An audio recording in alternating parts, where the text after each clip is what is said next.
de la part de Jésus-Christ, le témoin fidèle, le premier-né des morts, le prince des rois de la terre. À celui qui nous aime, qui nous a délivrés de nos péchés par son sang, qui a fait de nous un royaume, oui, je viens bientôt. Que la grâce du Seigneur Jésus soit avec tous.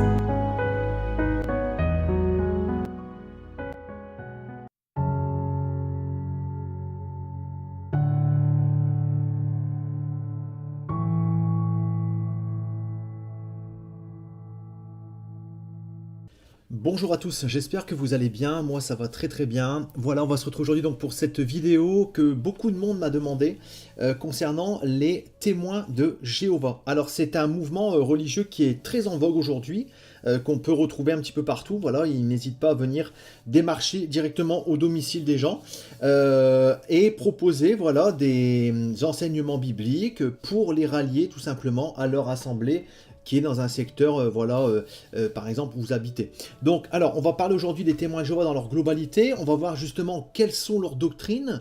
On va voir le danger de ces doctrines, à la lumière, bien sûr, des Saintes Écritures, de la parole de Dieu.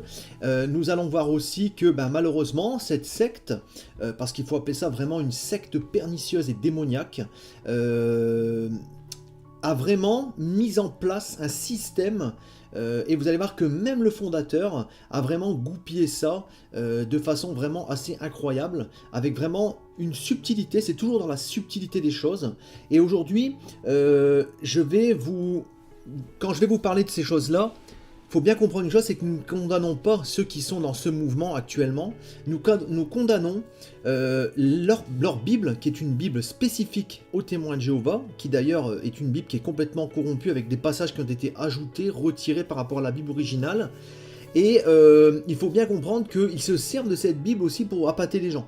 J'ai moi-même été, lors de mes débuts dans la foi, attrayé en écoutant leurs discours. J'ai même failli y rentrer. J'ai eu des contacts aussi avec des personnes qui ont été dans ce genre d'assemblée. Et il faut savoir que c'est toujours dans la subtilité. C'est pour ça que c'est vraiment très pernicieux et très démoniaque, comme toutes les fausses religions qui existent aujourd'hui. C'est-à-dire qu'on appâte les gens avec des choses qui sont bibliques. On peut avancer des choses bibliques, notamment l'amour de Jésus, voilà, l'amour de Dieu pour la création, et ensuite on emmène les gens dans de fausses doctrines, mais des doctrines qui sont vraiment dans ce mouvement des témoins de Jéhovah, complètement graves, vraiment des doctrines graves, contre-bibliques, antichrist, et on va justement les regarder au travers de quelques exemples. Alors bien sûr, les témoins de Jéhovah ne sont pas épargnés par les différents scandales que l'on peut trouver également dans le milieu catholique, notamment des abus sexuels. Il y a vraiment eu pas mal de choses comme ça. On a des gens qui ont été ruinés également, parce qu'il faut savoir que ce sont des assemblées qui demandent beaucoup d'argent à leurs fidèles. Donc toutes ces choses-là montrent aussi les fruits de ce mouvement qui est un mouvement, je le répète, complètement démoniaque. Et là, il faut vraiment... de toute façon, vous allez le voir à travers les doctrines. Et là, regardez, petite cerise sur le gâteau, j'ai découvert, et vous allez pouvoir le découvrir aussi par vous-même. Donc, c'est tout simplement une photo qui a été prise donc, par Google Art.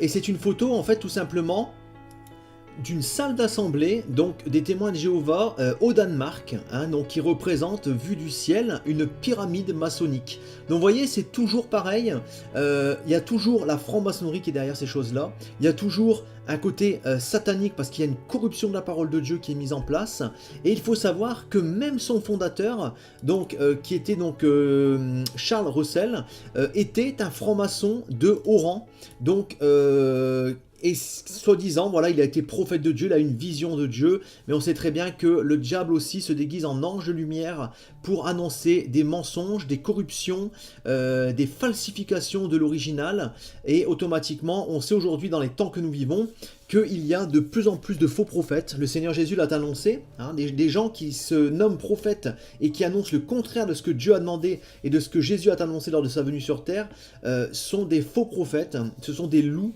qui viennent égarer les brebis. Donc bien sûr, nous devons, c'est pour ça que je dis toujours, il faut connaître la parole de Dieu, la lire, pratiquer la Bible pour savoir discerner ces choses. Et donc aujourd'hui, on va regarder justement, à travers cette vidéo, qu'est-ce que la parole de Dieu nous dit par rapport à ces témoins de Jéhovah. Alors aussi, bien sûr, avant de commencer, il faut savoir qu'il distribue également des genres de petits prospectus pour vraiment que ça se propage. Ça se répand, voilà, c'est tous des petits catalogues qui ont l'air aussi très intéressants quand on les lit. Mais je vous dis, vraiment le côté très rusé, très subtil, très démoniaque de ce mouvement est vraiment dans la corruption des doctrines. Alors vous allez voir, franchement, il y a des choses incroyables, comme par exemple le nombre de sauvés. Ils ont pris les 144 000 juifs de la fin des temps qui doivent être rachetés pendant la grande tribulation pour dire que c'était le nombre de témoins de Jéhovah qui allaient être sauvés. Enfin franchement, on est vraiment dans des hérésies vraiment hallucinantes. Et d'ailleurs, on va commencer tout de suite, sans plus tarder, donc, avec les premières choses. Alors, je vous ai mis différentes catégories sur lesquelles on peut justement épiloguer sur leurs fausses doctrines. Et bien sûr, je vous laisserai prendre le temps de les lire tranquillement. Je vais vraiment rester sur les gros points pour que vous puissiez déjà avoir une petite idée. Alors, moi, j'invite aussi, avant de commencer, tous ceux qui sont témoins de Jéhovah qui regardent cette vidéo, à vous procurer une Bible, notamment par exemple une Bible classique, Louis II, ou celle que je viens d'acheter, la nouvelle Bible II, ou éventuellement la Bible du Semeur, et voir justement la comparaison entre ce qui est marqué dans celle des témoins de Jéhovah et celle qui est marquée dans les trois Bibles que je viens de vous citer. Vous allez pouvoir voir justement que c'est là qu'ils ont rajouté et enlevé des choses, et Jésus le dit de façon très claire dans l'Apocalypse, celui qui ajoute ou qui enlève, s'expose à la damnation éternelle. Donc c'est quelque chose qui est vraiment très grave, et quand on fait la comparaison des deux Bibles, on voit bien que leur Bible est complètement corrompue dans tous les sens du terme. Donc déjà le premier point sur la société Tour de Garde en elle-même. Donc alors ils ont en fait tout simplement dans cette société des témoins de Jéhovah, la Tour de Garde, ils ont tout simplement remplacé l'Esprit de Dieu par la tour de garde. C'est-à-dire que les gens vont être obligés de passer par eux, c'est eux qui détiennent la vérité, il faut passer par eux pour apprendre, et Dieu est incapable par son esprit de nous diriger. Bien sûr, ils disent que les croyants ne sont pas appelés à raisonner par eux-mêmes, mais à écouter ce que la tour de garde dit. Voilà, vous voyez déjà la gravité, c'est que vraiment on évince Dieu pour concentrer les gens sur une personne ou sur un mouvement. Donc là, c'est vraiment très très grave, et ils le disent aussi que les Écritures ne sont pas suffisantes, il faut ajouter, voilà pourquoi ils mettent aussi leur petit livre à côté, et que voilà, c'est quand même vraiment gravissime déjà, rien que sur ce premier point. Ensuite, on peut passer sur le deuxième point qui concerne donc le nom de Dieu. Alors, bien sûr, on prêche à tout va dans leur enseignement qu'il faut appeler Dieu Jéhovah. Il y a vraiment un accent qui est porté sur le nom de Jéhovah. Il faut appeler Dieu Jéhovah, Jéhovah, Jéhovah. On est tout le temps en train d'annoncer ça. Alors que quand on lit notre Bible, on se rend compte dans différents passages que le Seigneur a dit de lui-même, de sa bouche, quand le peuple hébreu a demandé comment dois-je donner ton nom au peuple hébreu, Dieu a répondu, tu m'appelleras je suis. Donc il y a vraiment différents noms comme YHWH, Yahweh, et bon, Jéhovah, c'est quelque chose aussi qui est pas forcément, qui n'est pas biblique plutôt, et qui n'est pas de Dieu. Donc ça aussi c'est déjà un deuxième point sur lequel on ne sait pas trop d'où est sorti ce nom, mais en tout cas ce n'est pas dans les versions bibliques classiques. Alors ils disent même bien sûr que ce nom de Jéhovah, il doit être utilisé et il est essentiel au salut. Donc vous voyez là des ajouts, des ajouts. Dieu n'a jamais parlé de ces choses-là, c'est du grand n'importe quoi. On sait que là on est sauvé par le moyen de la foi, c'est une grâce de Dieu. Le Seigneur demande la repentance, mais n'a jamais demandé à ce qu'on l'appelle Jéhovah sous peine de perdre le salut. Donc là c'est quelque chose qui est aussi vraiment extrêmement grave. Voilà. Donc ensuite, les croyants sont appelés à être des témoins de Jéhovah. Donc là c'est pareil, ce n'est pas du tout biblique. Et Jésus n'est pas Jéhovah comme le Père l'est. Donc là on voit aussi première grosse fausse doctrine, une distinction entre Jésus et le Père. Alors que dans la Bible, il y a beaucoup de passages où Jésus a dit « Le Père et moi sommes un, celui qui m'a vu a vu le Père ». Donc ça c'est un deuxième passage. Donc on voit que le Père, le Saint-Esprit et Jésus ne sont qu'une et même qu'un et même Dieu, mais qu'ils ont une forme différente. C'est une forme que Dieu prend.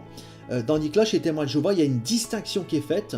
Donc là, on enlève la divinité de Jésus pour tout simplement, on voit aussi que par là, c'est un côté démoniaque parce que la divinité de Jésus est quelque chose de très important pour les enfants de Dieu. Alors justement, par rapport à cette divinité de Jésus et cette différence qu'il y a entre Jésus et le Père, comme il l'enseigne, hein, que Jésus n'est pas le Dieu Tout-Puissant qui a été créé ben voilà, il y a des milliards d'années, alors que la Bible nous dit bien que c'est Jésus qui a tout créé, tout est passé par lui. Donc voilà, il a été créé comme l'a été l'archange Michael. Donc en fait, la divinité de Jésus est complètement abaissée, et c'est là qu'on voit la signature du diable, parce qu'en fait, vous allez voir l'infériorité de Jésus qui n'est pas vraiment Dieu. Alors ils disent que Jésus ne peut pas être adoré comme l'est le Père, et on ne peut que lui rendre hommage. Hein, donc il y a juste un hommage à faire. Donc, vous voyez, c'est déjà démoniaque parce que Jésus a dit « Personne ne peut aller au ciel sans passer par moi ». Donc Jésus est vraiment le plan parfait de Dieu, et non pas, on va dire, un être différent, mais il est Dieu. Et c'est le plan que Dieu a choisi pour sauver l'humanité. Donc lorsque l'on met ce plan de côté, pour se focaliser sur le Père, on prend le risque de ne pas être pardonné de nos péchés parce qu'on n'a pas mis notre foi envers Jésus, c'est-à-dire envers le plan de Dieu. Si vous préférez, Jésus est le bras droit de Dieu. Il n'est pas un autre Dieu, il est Dieu et il est le plan parfait de Dieu dans lequel le Seigneur s'est incarné dans le corps d'un homme. Donc c'est le plan parfait de Dieu. Et là on voit la signature du diable parce que il y a cette divinité de Jésus qui est enlevée pour être diminué un petit peu comme on peut le retrouver dans d'autres religions, par exemple comme l'islam, où Jésus est relayé au rang de prophète, donc il est vraiment mis de côté. Mais aujourd'hui, le pardon de nos péchés est uniquement possible par notre foi en Jésus. Donc si on met Jésus de côté, on prend le risque de passer à côté de la vie éternelle et du salut. Donc c'est vraiment gravissime. Là, c'est vraiment une doctrine purement démoniaque. Et on le voit, je vous laisse regarder un petit peu, vous allez pouvoir faire le comparatif. C'est quand même assez grave quand même, assez grave. Après, bon bah voilà, il y a aussi pas mal de choses par rapport à sa crucifixion, que soi-disant qu'il a été mis sur un piquet ou d'une croix. Enfin voilà, tout des bêtises, alors que même les historiens témoignent de ces choses-là. Et la seconde venue spirituelle de Jésus a eu lieu en 1914. Donc en fait, Jésus est déjà revenu. Alors que la parole de Dieu nous dit bien que tout œil le verra, ça se fera avec beaucoup de puissance, les cieux vont s'ouvrir, ça va vraiment être très impressionnant et spectaculaire, les gens vont être ébahis de voir, alors que là ils enseignent qu'il est déjà revenu, donc on est vraiment dans des doctrines 100% démoniaques et complètement mensongères. Donc ça c'est les points qui sont importants. Après on a bien sûr les points sur le Saint-Esprit, donc là on est vraiment à la limite du blasphème du Saint-Esprit avec vraiment des mensonges et des hérésies complètement contre-bibliques. Alors sur le Saint-Esprit, il y a aussi beaucoup à dire. Hein. Le Saint-Esprit n'est pas une personne. Alors ils enseignent que le Saint-Esprit n'est pas une personne, qu'il n'est pas Dieu. Ils enseignent que c'est une force, hein, alors que la parole de Dieu nous dit de façon très claire que c'est une personne à part entière, vu que le Saint-Esprit est Dieu. Donc vous voyez, il y a vraiment une séparation en fait. Hein. Pour eux, il y a un Père, un Fils et un Saint-Esprit. Tout est détourné en fait du sens original. Ensuite, qu'est-ce qu'on peut dire ? C'est que le mot Trinité n'est pas dans la Bible, par conséquent la doctrine ne peut pas être vraie. Alors le mot Trinité ne se trouve pas dans la Bible, le concept est clairement enseigné dans Matthieu 28, 19, hein, vous pourrez regarder, et de toute façon, il suffit simplement de lire la parole de Dieu pour se rendre compte que vraiment tout ce qu'ils enseignent, ce sont des choses vraiment qui ne sont pas de Dieu et qui sont vraiment à l'inverse de ce que la Bible originale dit. Ils enseignent donc aussi qu'il ne peut pas y avoir 3 dieux en un. Pour eux, c'est complètement impossible. Donc je vous laisse relire Matthieu 28, 19 et vous allez bien comprendre que le Seigneur Jésus l'a dit de façon très claire. Hein, lorsque l'on dit que le Père et moi sommes un, comment douter que Jésus était Dieu? Comment douter que Jésus était Dieu?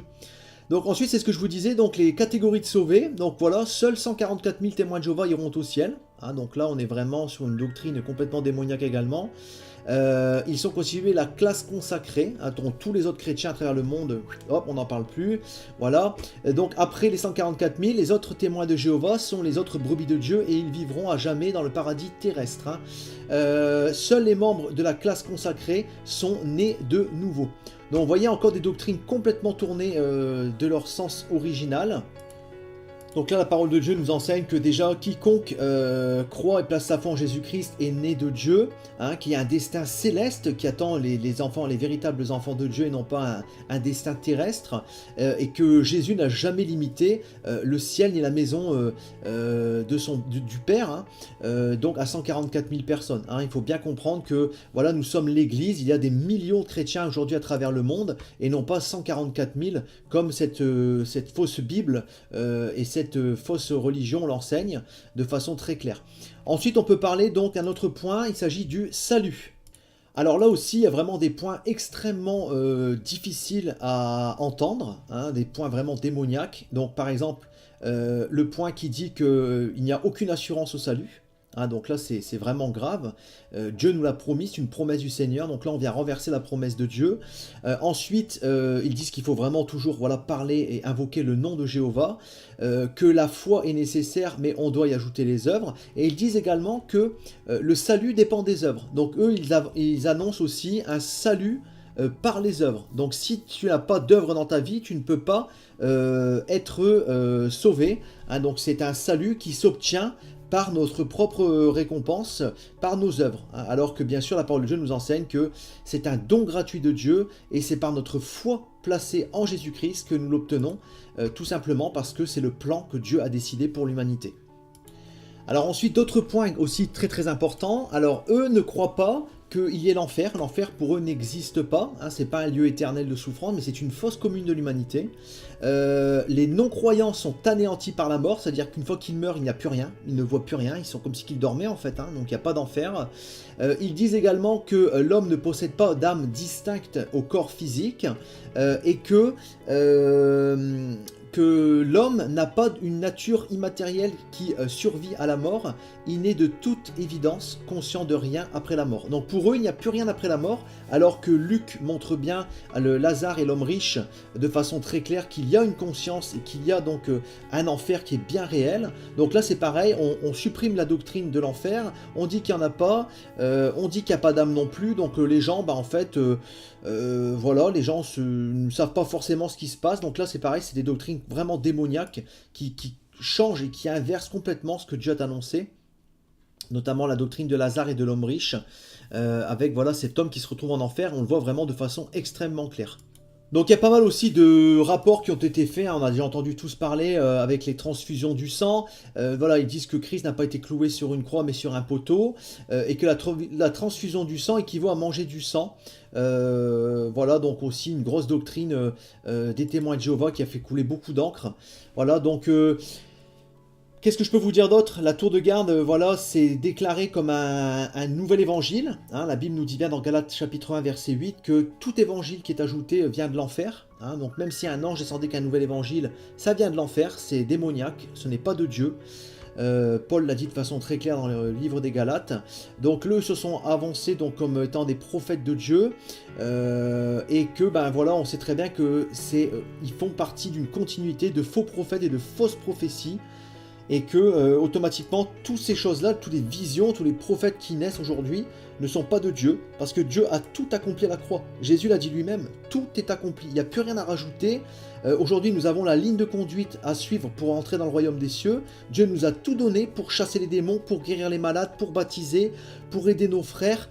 Tout est dit, tout est fait, il n'y a plus qu'à pratiquer. Donc il n'y a pas besoin de nouvelles personnes qui arrivent, étant donné que Jésus est Dieu lui-même, donc à travers Jésus, est venu sur terre pour nous montrer le chemin en personne. Alors il faut savoir aussi qu'il y a beaucoup de fausses prophéties qui ont été annoncées justement par les témoins de Jéhovah. Hein. Ils avaient prévu donc en 1874 la deuxième venue de Jésus. Ensuite ils ont dit qu'en 2014 marquerait le renversement des gouvernements humains et l'établissement du royaume de Dieu sur terre, chose qui n'a pas été fait. Il y a eu aussi en 1925, 1975, donc voilà, ils se sont trompés je ne sais pas combien de fois. Donc ça montre aussi voilà, le côté démoniaque de ce mouvement. Voilà, ils ont dit aussi qu'en 1914, comme je l'avais dit au début de vidéo, que Jésus était déjà revenu de façon invisible. Voilà, vous voyez toutes sortes de bêtises, vraiment assez incroyables. Et moi, ce que je peux vous inviter à faire, si vous êtes vraiment témoin de Jéhovah aujourd'hui, c'est de sortir de ce mouvement, de revenir tout simplement au mouvement de la lecture de la parole de Dieu, avec les 3 Bibles que je vous avais citées en début de vidéo, et vous allez voir qu'ils enseignent vraiment beaucoup de bêtises. Voilà, aujourd'hui, il n'y a pas besoin d'adhérer à une quelconque religion pour être sauvé. Le Seigneur cherche à avoir une relation avec vous, et non pas une religion, et aujourd'hui, la plupart des religions qui sont dans le monde sont corrompues par soit des fausses doctrines, soit des choses qui ont été ajoutées ou enlevées, ou par des faux enseignements, des choses qui sont voilà, la banalisation du péché, l'enseignement par exemple de l'évangile de prospérité. On a vraiment beaucoup d'enseignements aujourd'hui et beaucoup de fausses religions. Donc revenez à la version basique de votre Bible, lisez-la, méditez-la, et bien sûr vous allez voir, pouvoir avoir la connaissance, et le Seigneur vous ouvrira les yeux sur justement tous ces mouvements qui ont l'apparence d'être bien, mais qui sont vraiment démoniaques dans leur enseignement et dans leur doctrine. Alors voilà, j'espère vous avoir ouvert un petit peu les yeux sur ce mouvement des témoins de Jéhovah. Comme je vous le disais, comme la parole de Dieu l'enseigne, nous ne condamnons pas les témoins de Jéhovah en eux-mêmes, bien sûr, parce que ce sont simplement des hommes qui sont égarés. Nous condamnons, bibliquement parlant, ce mouvement qui, je le rappelle, est né donc dans les loges francs-maçons par un franc-maçon de haut rang, Charles Russell, dont justement la tombe est une forme pyramidale. On voit les assemblées du dessus quand on peut regarder, donc, comme j'avais dit, avec un drone, et vous pouvez le chercher vous-même sur Google Art, l'assemblée des témoins de Jéhovah au Danemark, et vous verrez très bien que cette photo n'est pas un montage, et que il y a voilà, des symboles occultes à travers justement tous ces mouvements religieux qui ont été créés récemment, comme Jésus l'avait enseigné, comme étant des faux prophètes, des fausses religions qui sortent de nulle part, ou plutôt qui sortent tout droit de l'enfer. Donc aujourd'hui, voilà, il faut rester attentif, il faut faire attention, il y a beaucoup de loups, beaucoup de faux enseignants sur YouTube, sur Internet, beaucoup de fausses religions. Moi, j'ai toujours tendance à répéter que les enseignements, on va dire, les plus proches de la parole de Dieu, c'est les mouvements évangéliques, mais c'est pareil, il y a aussi pas mal de corruption dans ces mouvements-là. Donc c'est pour ça qu'il faut que vous lisiez vous-même votre Bible, que vous soyez voilà, affermis et guidés par le Saint-Esprit. Si vous avez des gens qui sont affermis autour de vous et de confiance, qui peuvent vous enseigner, ou comme je le fais actuellement par le moyen de ces vidéos, ça vous permettra de grandir, d'ouvrir les yeux et d'avoir la connaissance nécessaire pour ne pas vous aussi vous laisser emporter dans les filets justement des fausses doctrines. Paul l'a dit lui-même, hein, c'est par la connaissance qu'on évite à tout vent de fausses doctrines d'être emporté dans des choses, dans des mensonges, dans des hérésies, dans des fausses religions, dans des faux mouvements, où on peut annoncer tout et n'importe quoi, surtout dans l'époque actuelle dans laquelle nous vivons.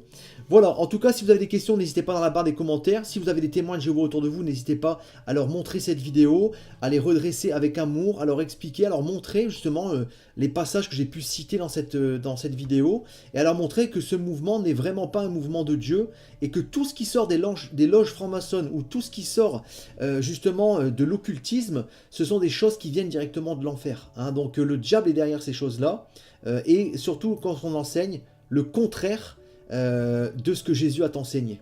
Voilà, très bonne journée à vous, soyez bénis, et moi je vous dis à très bientôt. Tout pouvoir m'a été donné dans le ciel et sur la terre. Il y a plusieurs demeures dans la maison de mon Père. Si cela n'était pas, je vous l'aurais dit. Je vais vous préparer une place. Et lorsque je m'en serai allé et que je vous aurai préparé une place, je reviendrai et je vous prendrai avec moi, afin que là où je suis, vous y soyez aussi. Vous savez où je vais, et vous en savez le chemin. Je suis le chemin, la vérité et la vie. Nul ne vient au Père que par moi. Abraham, votre père, a tressailli de joie de ce qu'il verrait mon jour. Il l'a vu, et il s'est réjoui. Si vous me connaissiez, vous connaîtriez aussi mon Père, et dès maintenant vous le connaissez, et vous l'avez vu. Et je vous le dis, avant qu'Abraham fût, je suis. Seigneur, montre-nous le Père, et cela nous suffit. Jésus lui dit, il y a si longtemps que je suis avec vous, et tu ne m'as pas connu, Philippe. Celui qui m'a vu a vu le Père. Comment dis-tu, montre-nous le Père? Cette bonne nouvelle du royaume sera prêchée dans le monde entier pour servir de témoignage à toutes les nations. Celui qui croira et qui sera baptisé sera sauvé, mais celui qui ne croira pas sera condamné. Je m'étonne que vous vous détourniez si promptement de celui qui vous a appelé par la grâce de Christ pour passer à un autre évangile. Aucun mensonge ne vient de la vérité. Sinon celui qui nie que Jésus est le Christ, celui-là est l'Antéchrist, qui nie le Père et le Fils. Quiconque nie le Fils n'a point non plus le Père. Quand un ange du ciel annoncerait un autre évangile que celui que nous vous avons prêché, qu'il soit anathème. Moi, Jésus, j'ai envoyé mon ange pour vous attester ces choses. Je le déclare à quiconque entend les paroles de la prophétie de ce livre. Si quelqu'un y ajoute quelque chose, Dieu le frappera des fléaux décrits dans ce livre. Et si quelqu'un retranche quelque chose des paroles du livre de cette prophétie, Dieu retranchera sa part de l'arbre de la vie et de la ville sainte décrits dans ce livre. Ces paroles sont certaines et véritables. Et le Seigneur, le Dieu des esprits des prophètes, a envoyé son ange pour montrer à ses serviteurs les choses qui doivent arriver bientôt. Et voici, je viens bientôt.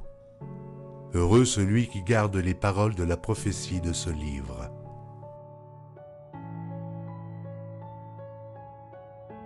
Voici, il vient avec les nuées, et tout œil le verra, même ceux qui l'ont percé. Et toutes les tribus de la terre se lamenteront à cause de lui. Oui, Amen. Je suis le rejeton et la postérité de David, l'étoile brillante du matin. Je suis l'alpha et l'oméga, dit le Seigneur Dieu, celui qui est, qui était et qui vient, le Tout-Puissant, le premier et le dernier, le commencement et la fin. Que la grâce du Seigneur Jésus soit avec tous. Moi, Jésus, je viens bientôt. Vous êtes d'en bas, moi je suis d'en haut.